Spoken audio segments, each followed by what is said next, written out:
بسم اللہ الرحمن الرحیم۔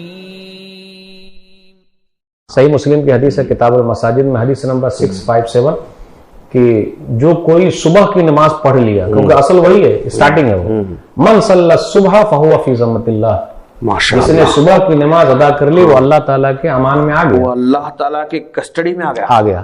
اب دن بھر رات بھر کوئی اللہ کی حفاظت میں، جب اللہ کی حفاظت میں آ گیا تو دنیا کی کوئی طاقت کچھ کر سکتی ہے؟ کیا بات ہے۔ اس لیے دن کا اسٹارٹ ایسے ہونا چاہیے۔ ایک اور حدیث میں نبی صلی اللہ علیہ وسلم فرمایا، صحیح مسلم حدیث نمبر 725، رکعت الفجر خیر من الدنیا وما فیہا، جس نے فجر کے وقت کی 2 رکعت پڑھ لی اس کے پاس پوری دنیا آ گئی۔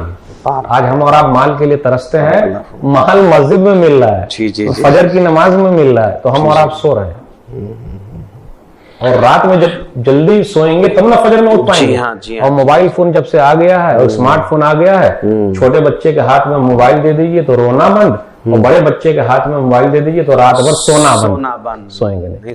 ہماری رات کب شروع ہوتی ہے؟ 12 بجے، اور دن کب شروع ہوتا ہے؟ دن میں 12 بجے۔ برکت کہاں رہے گی؟ کس قدر تم پہ گرا صبح کی بیداری ہے، کس قدر تم پہ گرا صبح کی بیداری ہے، ہم سے کب پیار ہے، ہاں نیند تمہیں پیاری ہے، تب آزاد پہ قید رمضان بھاری ہے، تم ہی کہہ دو یہی آئین وفاداری ہے۔ کیا بات۔ جو کوئی فجر کی نماز کا اہتمام کرتا ہے اس کو شانتی ملتی ہے، اور جو فجر کی نماز نہیں پڑھتا شیطان کان میں بالکل پیشاب کر لیتا ہے۔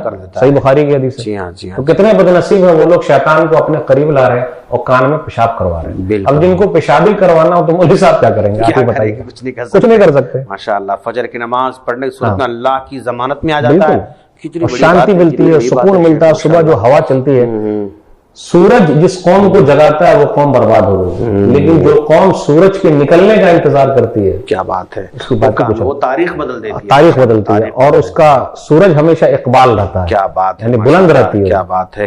اور جو لوگ صبح صبح کام جلدی اٹھتے ہیں، بہت برکت لیتے ہیں، کام کرنا شروع کر دیں مختصر سے وقت میں، بہت برکت۔ ایک حدیث بھی ہے نا سنن نبی داؤد کی حدیث، حدیث نمبر 2602 26 یا 26 کتاب الجہاد میں، اللہم بارک لامتی فی بکورہا، اے اللہ میری امت کے صبح کے وقت میں برکت عطا فرما۔ اس حدیث کے راوی ہے صخر، وہ کہتے ہیں کہ صبح کے وقت میں بھیجتا تھا تاجروں کو، میں سب سے بڑا مالدار ہوں۔